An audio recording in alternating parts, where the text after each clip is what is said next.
I hate bad news. All right, I'm just gonna go for it. So I started this build 3.5 years ago. We started building this 327.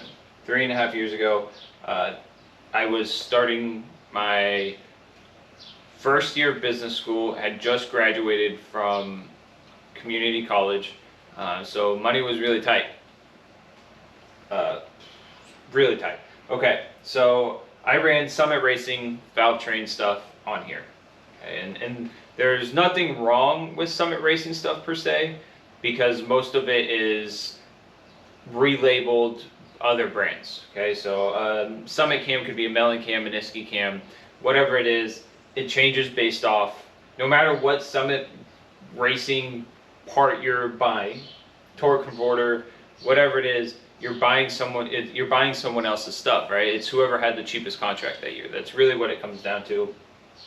Whoever had the cheapest label, you don't know what you're getting. You don't know any of that whatsoever, and it has nothing to do with Chinesium stuff. I can't stand that. So nothing. I mean, honestly, name one part other than like derailleur. Name one part on an engine that wasn't made somewhere outside the USA. Like almost everything today is made outside the USA, which is fine. Like you just can't get away from that without spending millions of dollars. It's absolutely crazy.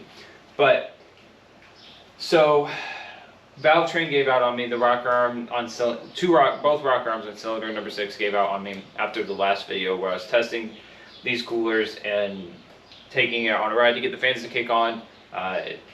Both rocker arms on cylinder number 6 slipped off, which is very common. I was running steel stamped rocker arms. It's very common for that to happen. They were adjusted correctly. They were not over tight. They were not over loose. I had adjusted them multiple times, or readjusted them multiple times to make sure that they were okay. So I guess rechecking them is the better terminology. I rechecked them multiple times. There's something in the back of my head. I was always worried about that happening. So when the rocker arms came off, we got 2 bent push rods. So there was a tick happening, and so I was like, oh, it's because there's a dead cylinder. It started backfiring at the carb. I instantly pulled over, got it taken care of, got it towed home. The rest of the drive, it was towed home.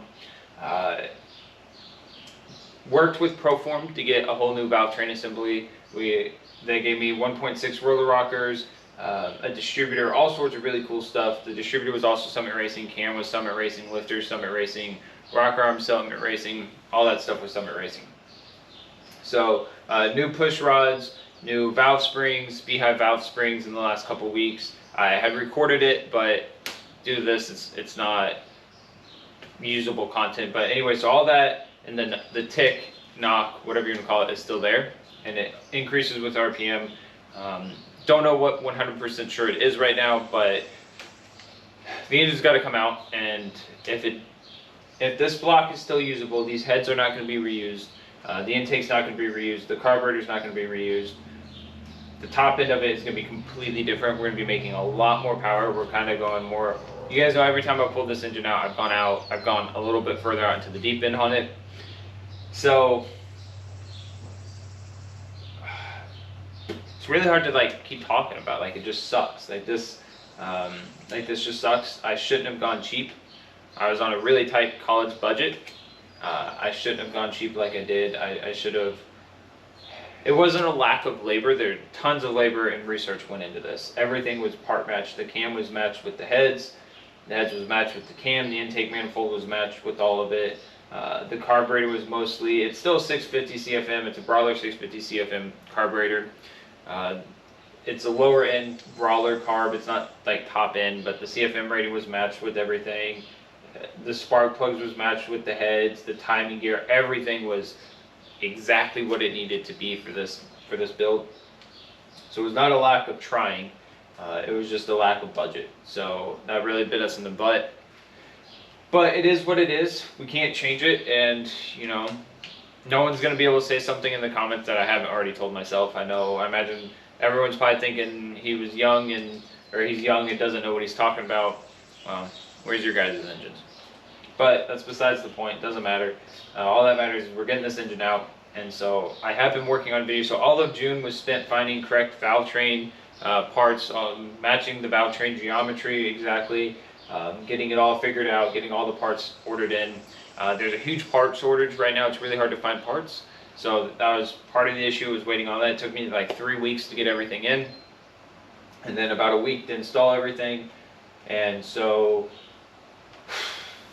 yeah. So I have a month's worth of content that can't be used now. So that sucks. That's great. It is what it is. Again, can't change it. So we're gonna come back bigger and better. If these heads are undamaged, they're not going back on here. They will be donated to someone you guys will see in a later video. The intake manifold is going to be donated. At this point, I will have the extra 650 carburetor, but I already have another one lined up to give to the person who's getting the heads and intake manifold. So this one will go on the shelf for now. Yeah. A lot of things are going to change on this. A lot of things I should have done from the beginning. And I hope you guys are willing to stick around for this journey. I know this is a sucky journey. I also know that in the process of building this, I skipped out on a lot of content for you guys, a lot of important information, turned the cameras off at times I shouldn't have, all that stuff. I'm at a different place in life now. The business, Aries Garage itself, you guys are buying tons of car parts. You guys are keeping me really busy processing those orders. But I'm expanding almost every day. The business is growing. It's really great. It's really awesome. We're changing the industry. It's awesome. I can't complain. So being in a different place has allowed me to have more time to record for you guys. So you guys would have really liked the video I spent recording doing all this. But anyways, yeah, you guys will see a whole different side of Aries Garage. You guys will see a lot more parts, a lot more partnerships, helping you guys out, all that great stuff. So I hope you guys are willing to stick around for this one. If you guys have something you would like to see installed on the 327, we're going to go slightly bigger cam. Since we're going with bigger heads, we're going to go slightly bigger cam, just ever so slightly. We're going to have an intake manifold that can match it. Everything's going to be built to spec again, just bigger and better. So yeah, I hope you guys are willing to stick around. If there's something specific like, hey, you should run this part, try running that, it's a little bit more efficient, whatever it is, just let me know. And other than that, I'm going to get started pulling this motor. Okay, so we currently have the, let's see, we currently have the radiator draining. So that way we can disconnect these upper coolant passages or heater cores and heater lines. And what we're going to do is we should be good to go ahead and at least take this carburetor off, because I believe everything is now disconnected. So we just get this disconnected and then let the coolant keep draining for a while, and then we should be good to pull this intake manifold off. I don't think there's really much else to do here. And then from there I'll pull the intake manifold off with the engine in here. That way I can just figure out what's going on with this thing without, or seeing if I can't figure it out without pulling the whole engine. Either which way I have a feeling I'm going to have to pull the whole engine. So this is going to be fun, but you know, like I said before, this is what it is. It's can't change it. This was all going to have to be done in a few months anyway, whenever the new heads came in. So it's not too far from what my game plan was anyway. So can't complain about it.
Okay, so since we have the intake manifold pulled, I have a little bit of a theory. So if you have a bad cam lobe, the knock goes away at higher RPM. It's only download that you hear. So here's the thing. I'm just gonna test my luck in either which way. This engine is coming out because these heads, I've already promised someone else they can have them as long as they're in good condition. And this engine block's gonna have to come out when the AFR heads come in. So here's my game plan. And I'm gonna test these lifters. I'm gonna take, let's see, so we have a exhaust lifter here. This is cylinder 6's exhaust lifter. This is the intake. So I'm gonna take either the exhaust or intake, and I'll take a one that I know is good, that's an intake or exhaust. I'll match it, so if I pull an exhaust there, I'll pull an exhaust from somewhere else. And then I'm gonna come over here to my vise, and I have this little setup here. This is a spare lifter, and I have a bolt that fits in there. And these are hydraulic, so the inside of this lifter compresses ever so slightly. Is what I'm gonna do is if you watch this hole, you can see I compress it. Oil comes out. So and just back it is what I'm gonna do is I'm gonna take the known good lifter from there, again, whether it's the intake or exhaust, and then I'm gonna test it and see how much it compresses, if at all. And then I'm gonna take the lifter from cylinder number 6, where I believe I'm having the issue, because that's the one with the bent push rod, and I'll test it and see if it compresses and see if maybe we have a bad lifter. But again, no matter what, this engine's coming out and we're gonna pull the oil pan off. I'm just trying to diagnose it and figure out what's going on. So I'll do that and I'll keep you guys posted. All right, and we have the hood off. We just got it off. Last night I got most of everything done on the car to get ready to pull out. All that is left is the bell housing bolts, torque converter bolts, and then the motor mount bolts, which we have the fuel pump off so we can get access to it very easily. Everything else is done here. I showed you guys, I checked the lifters and there was no issues with them whatsoever. They compressed as much as they should have. Oil came out of them, so it's not like that one of them locked up wasn't getting oiled or anything like that. Genuinely confused here. I don't really know. But the bad thing is I've done this enough times that I've gotten the motor down to this point without even jacking the car up. Headers are disconnected and came out. Everything is taken literally 90% of the way there here, and the car has yet to be jacked up. Now, the radiator is still in the car, and I'm a little bit nervous, but I think if I just go up and then over, I'll be okay to do this. I have a pillow out here over there that I typically put under the hood, but I saved it and I think I might put it right between these two just to be safe here as I pull it. But everything is disconnected, so, and with the distributor out and the intake manifold, I can get back to the top bell housing bolts easily. Those are typically the longest part of disconnecting the bell housing, but now we can do it easily. So I guess I'll get busy finishing this up and getting this engine out. I need to get the big block off the stand over there. That way I can have that stand free. So I'll do that real quick and then I'll get the rest of this done. I have to do it in that order because once I undo the bell housing bolts, I don't want this to tilt back or anything. I want to go ahead and hook the stand up to it. Oh, I do need to go and take the bumper off. I did forget about that. That way I can get in there further. This frees up about, allows me to get about 6 inches closer or so to the engine. It just helps out. So I'm gonna get busy with this and then I'll keep you guys posted. All right, so we have the engine out. It all went pretty smoothly until this happened. The transmission is sitting on the floor. The good news is I don't see any transmission fluid anywhere. The bad news is that the drive shaft was connected to it and it's no longer connected. I gotta check that out. As you can see, it was sitting on that. And the torque converter's on the floor. Dipstick doesn't look like it's too tight. There's some slack there, so I didn't pull too hard on that. But what happened is I had it on the stand. I didn't have the strap on there, and it was bolted to the cross member. I loosened the cross member bolt just a little bit, just so I could scoot it back instead of, I just scooted it back just a little bit away from the engine to disconnect it from the bell housing. And then as I was jacking up the lift, the engine swung back and hit the transmission. And that happened. So take a note from my book and go ahead and use the straps on those transmission stands or transmission jacks. I'm hoping that derailleur pan held in there.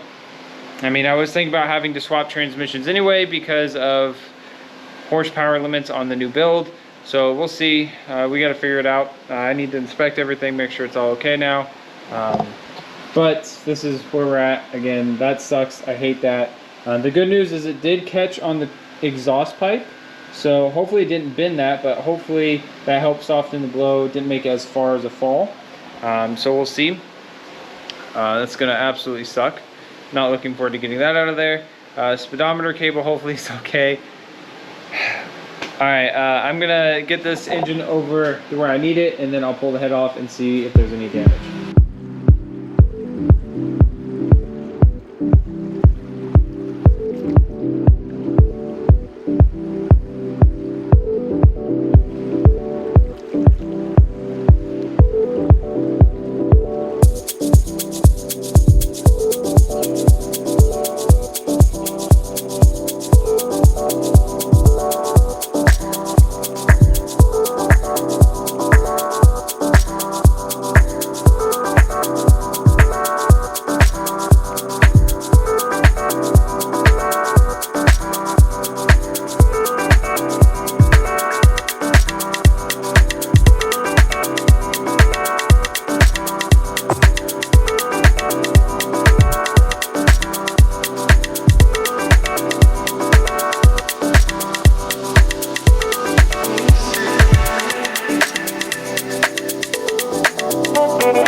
Okay, so after struggling for quite some time, we finally have the cylinder head off.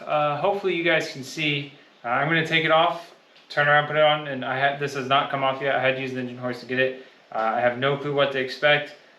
I'm expecting the worst here. I'm expecting a beat up cylinder, a messed up cylinder head, but on with it. That's a crappy way to pick it up. Okay. Okay. Alright, so cylinder head looks okay. No damage. So we're good there. Alright, I'm gonna take a look at the cylinder. Okay. No damage to the cylinder. Get some carbon buildup. Okay, let me show you guys the cylinder. Let me grab a flashlight real quick for you guys, and I'll show you the cylinder. All right, so here's cylinder 6. The light's so you can see right there. There's some scoring right here. Nothing awful. You can still really see the hone. Same thing on cylinder number 1. Cylinder number 8 there you can't really see. So what I'm gonna do, I'm gonna take this cylinder head off. And then inspect it. The noise was coming from this side, so I don't expect anything there. Cam lobes look relatively fine. Not that it's been rotated over. We were definitely running rich, but I was expecting that. I was prepared for that. But so far, good news. Based off those marks, I'm guessing that there's a bent rod. This is fixable so far, so we're good there. No matter what here, it's going to go back to the machine shop. Now, one thing I have stopped myself from doing so far is draining the oil. I haven't drained it yet because I wanted it to be outside of the car so I could see it coming out. So we do still have to do that. But I'll pull this cylinder head real quick and then I'll keep you guys posted. Okay, so it's been a quick minute. I've had to figure out a whole lot of stuff, figure out where to go from here with the car. I think I have it all figured out. I went ahead and went and dropped off the cylinder heads and the intake manifolds. They were right here and kind of over there. I dropped them off with someone that we're donating them to, and you guys will see that build on the channel as well. I'm really excited for that. He's really excited. You guys are gonna love it. I'm just really excited that I got to donate stuff like this, and I have a whole lot of parts that I actually got to order for him as well. You guys will meet them. But anyways, where we're at here is we're going to keep this crankshaft and we're going to get it turned and taken care of. We're going to run, I just wanted to show you guys, this screen is not clogged at all. There's nothing back in there, so it wasn't anything like that. It wasn't a lack of oil because that was clogged. But we're going to keep this crankshaft. We're going to change pistons and piston rods as well. We're going to run complete ARP absolutely everywhere on this thing. I'm working with scat cranks to get something figured out. Is what I have to do in the next few days is I'm going to go ahead and tear this down. I'm going to leave the crankshaft in, but I'm going to take the pistons out, just save a little bit of time and effort at the machine shop. And I'm going to let the machine shop completely go through it. We might end up bumping up to 60 over. I'm not quite sure. There's an article I found that I'm going to kind of follow to make 550 horsepower out of this thing. It is possible. It was a Motor Trend article. I don't like following things to the exact because I want it to sound different and be a little bit different. But some things we're going to change up here is I will have them probably go ahead and drill and tap this crankshaft to put a bolt in here because I don't like that there isn't a bolt on here. It's press on. We're going to run a US Motor Works water pump. This one is just an AC Delco one. It works. I'm not happy with this paint. So we're going to redo all that. We're going to change to a different shade of red. We're going to run, I'm going to stick to the roots. I really don't want to run EFI, but I'm willing to do it. Let me know what you guys think down below. I want to stick to the roots and keep it carbureted, but we'll just see. Other things we're going to do is we're going to go ahead and clean up this firewall again. We're going to get rid of all of this over here. I believe I found a delete panel that actually allows you to keep your heat and delete the AC stuff. So we're going to delete that. That's going to give us better room for the headers. Speaking of which, so I've ran these Flowtech headers since I first started this build. We're going to be running some Hedman headers. I actually went ahead and put on order a set because I got a contact at Hedman. You guys will see that in a later video, and I'm super excited about that. But I put a set that's supposed to be here. They're supposed to be in next month sometime, which is August. I think around August 8th. They're supposed to come in. So I got a set of Hedman headers. Went ahead and went with the polished ones. They look super fantastic. I'm super excited to show you guys. So we got that going for us. A whole bunch of stuff changing. We're going to run an MSD ignition box, which is why I want to clean up the firewall. I want to find somewhere on the firewall to put it where we have room, preferably over here somewhere. Maybe find some room right there, kind of like what we've done with our derailleur box. But we'll see. We'll figure it all out. But yeah, everything's going to completely change. I have all this pictured in my head. We're just going to completely go with everything new. We're going to have AFR heads, AFR intake manifold that are port matched. We're going to be making some serious power this time. We're not playing around. Everything's going to be done right. It wasn't done incorrectly before, but just to give you guys a little bit of a backstory here, and then I'll let you guys go. The guy I took it to that did the machine work on this, he was an older guy, really cool guy. The man had tons of stories to tell. He was a really great guy, but he's pretty old. I mean, I think he's every bit of 70 or 80. And he just didn't talk a whole lot about it. And I tried asking questions about what the deck height, if he had to deck it, how much did he have to take off, stuff like that. And I never got an answer from him, so I never knew the true compression ratio. All this stuff, first build, really, this was honestly my first V8 build. So we have all that, and I have a new surprise car coming to the channel in the next couple weeks. Not only the build that I have, actually that reminds me, speaking of which, that means I have 3 builds. I have one in Cali that you guys are going to be seeing footage of. I've already went and gone to Cali, but in the filming of this video, I have some footage for it. I have to go back to finish the build. And then I have the one that I've donated the heads and intake manifold and a bunch of other parts for. And then I have a personal one that we'll be working on. Really, it's not really going to require any work that I'm hoping to get in the next couple weeks. So anyways, this is going to be a freaking crazy rebuild. We have a lot that we've learned, a lot that we want to change. So if there's anything new you guys want to see on the rebuild process here, drop a comment, let me know. Again, this is kind of where we're at. And speaking of which, this is a great time to show off my derailleur cooler thermostats there. So anyways, I'm going to let you guys go. Drop a comment, let me know what you guys think. If there's something you guys want to see, I'll catch you guys later. Stay safe out there.